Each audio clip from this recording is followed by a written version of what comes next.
मुंबई की एक ठंडी रात थी। समय था रात के लगभग 1 बजने को।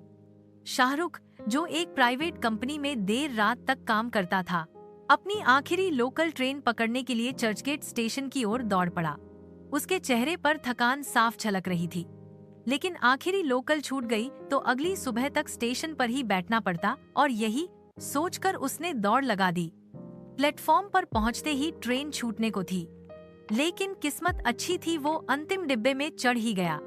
डिब्बे में बहुत कम लोग थे, सिर्फ 2-3 सीटों पर लोग बैठे थे। आगे की सीट पर एक बुजुर्ग व्यक्ति बैठे थे, सफेद धोती, कुर्ता और सिर पर टोपी।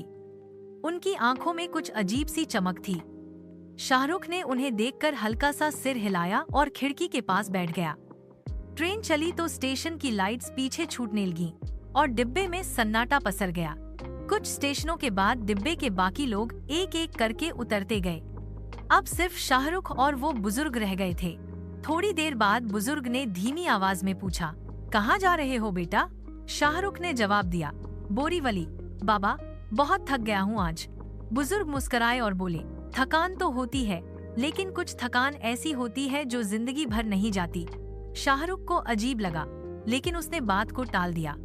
ट्रेन जैसे ही एक सुनसान स्टेशन पर रुकी, बुजुर्ग खड़े हुए और बोले, मैं उतर रहा हूँ बेटा, और हाँ, अगली बार इस ट्रेन में मत चढ़ना। ये ट्रेन हर किसी को मंजिल तक नहीं पहुँचाती। शाहरुख चौंका, आप क्या कह रहे हैं बाबा? लेकिन बुजुर्ग दरवाजे के पास जाकर गायब हो गए। हाँ, सच में गायब। ट्रेन के दरवाजे खुले ही नहीं थे। फिर वो कहाँ गए? शाहरुख डर गया, लेकिन खुद को समझाता रहा कि शायद नींद में कोई भ्रम हुआ हो। अगली सुबह जब शाहरुख ऑफिस पहुंचा, तो उसने रात की बात अपने एक सीनियर को बताई। वो सीनियर पहले रेलवे में काम कर चुका था। जब उसने शाहरुख से स्टेशन का नाम और ट्रेन का समय सुना, तो उसका चेहरा पीला पड़ गया। तू तू कह रहा है तू रात 1 बजे वाली चर्चगेट लोकल में बैठा था? शाहरुख बोला, हाँ, आखिरी ट्रेन थी और उसमें एक बुजुर्ग से बात भी हुई। सीनियर धीरे से बोला, वो ट्रेन असली नहीं होती। शाहरुख सन्न रह गया। सीनियर ने बताया, आज से 15 साल पहले एक बुजुर्ग व्यक्ति की ट्रेन में दिल का दौरा पड़ने से मौत हो गई थी। वो हर दिन रात की आखिरी ट्रेन पकड़ते थे, लेकिन उस दिन ट्रेन में मेडिकल मदद देर से पहुंची और उनकी मौत हो गई। लोगों का कहना है कि उनकी आत्मा अब भी आखिरी ट्रेन में सफर करती है और जो उन्हें देख ले उसे चेतावनी देती है।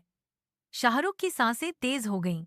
लेकिन मैं तो जिंदा हूँ, सीनियर ने कहा।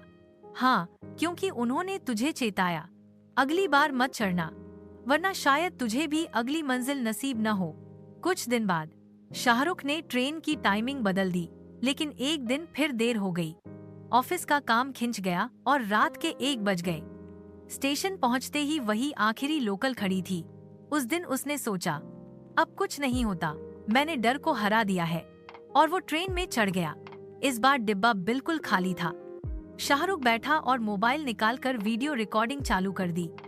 मन ही मन सोच रहा था, अगर कुछ हुआ तो सबूत रहेगा।